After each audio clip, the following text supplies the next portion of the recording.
Defense Secretary Leon Panetta says the U.S. is facing an attack, a threat equivalent to 9/11 that will be carried out by computer. He described a cyber Pearl Harbor in which hackers could take over computers that control a transportation system or utility with deadly consequences. David Martin has the story.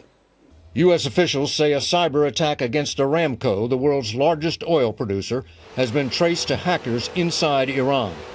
Another volley in an increasingly high-stakes war going on in cyberspace.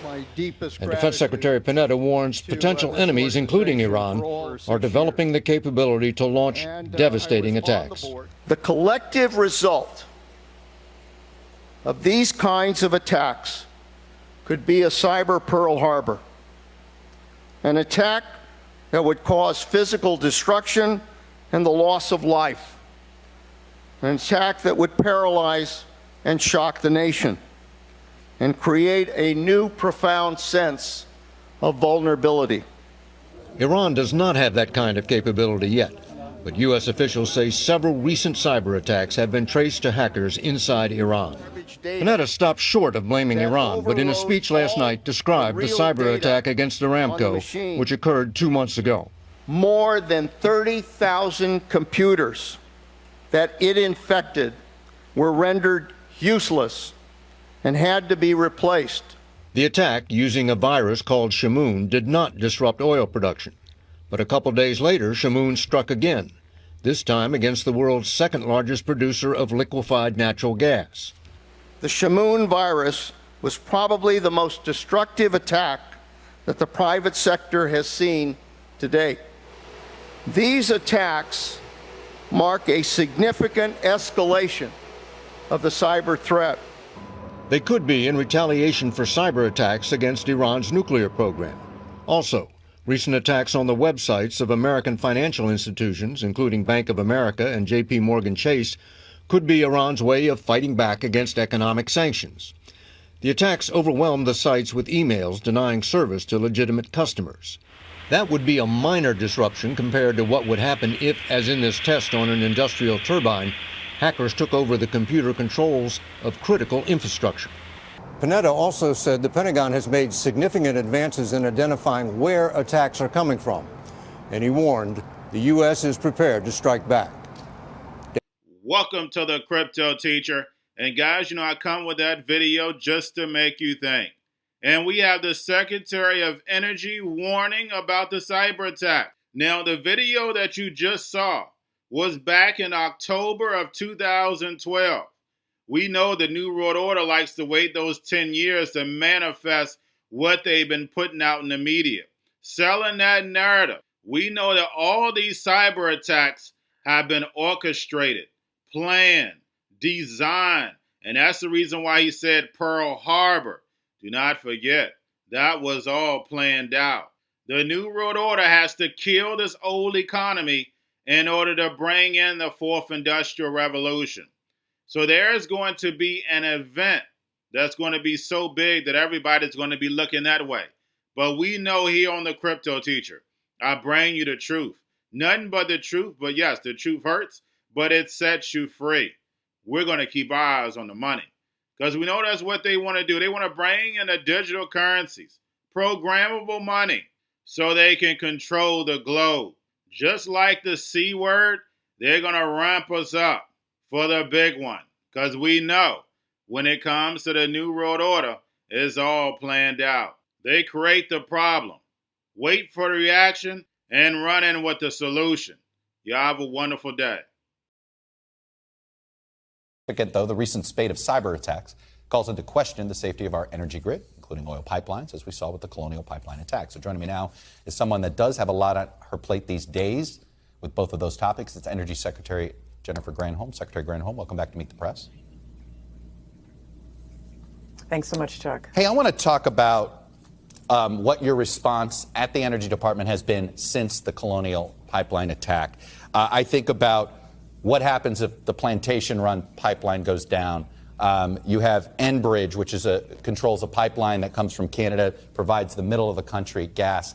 If one of those pipelines went down in this summer, are we better prepared to handle the crisis than we were just a month ago, or do we have a ways to go?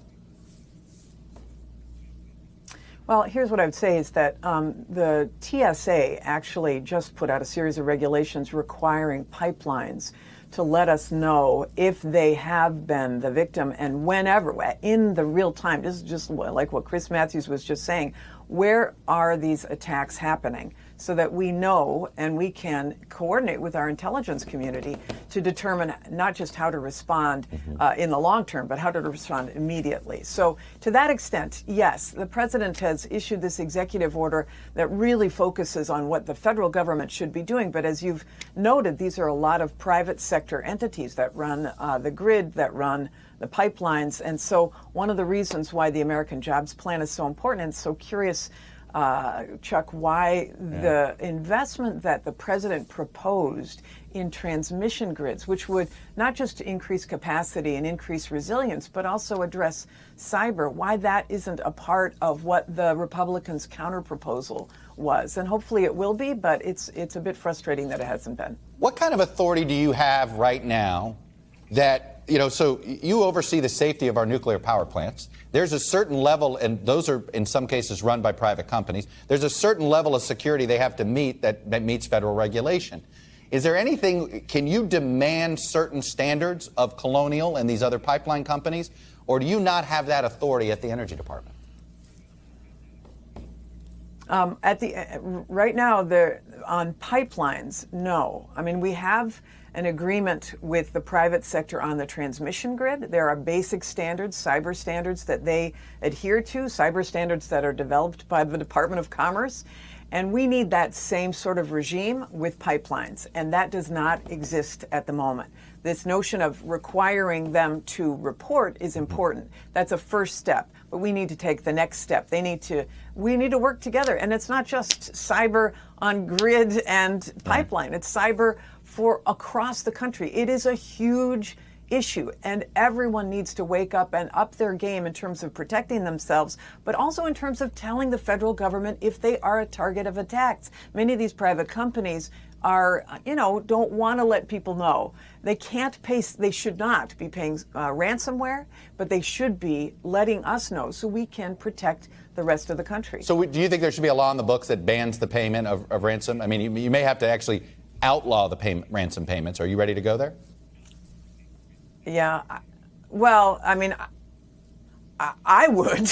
I will say that, but I don't know that. I don't know whether Congress or the president is at that point. But I do think that we need to send this strong message that paying of ransomware only exacerbates and accelerates this. We're going to a different economy, and we're going to be learning more about that as we go. But clearly, we're learning that things can be done from remote locations. We're learning that technology can replace people even more than we thought.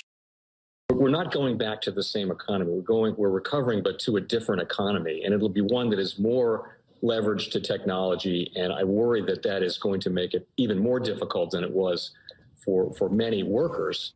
In Silicon Valley, and my friends who work in technology know that what we did to the manufacturing workers, we are now going to do to the retail workers, the call center workers, the fast food workers, the truck drivers, and then even bookkeepers, accountants, insurance agents, lawyers, and on through the economy. So what happened to the manufacturing workers is a very clear sign. This effort. And China has big plans for this. They intend to seed their digital yuan into the global environment by giving it away to visitors at next winter's Olympics. When they arrive at the airport, they're going to get yuan digital wallets. They're going to receive digital yuan. They're going to use it throughout their visits to Beijing, and then they're going to take it back to their home countries. They see this as a huge advantage. Why? Because who controls the underlying protocols, who controls the underlying standards of the future of money will control the future.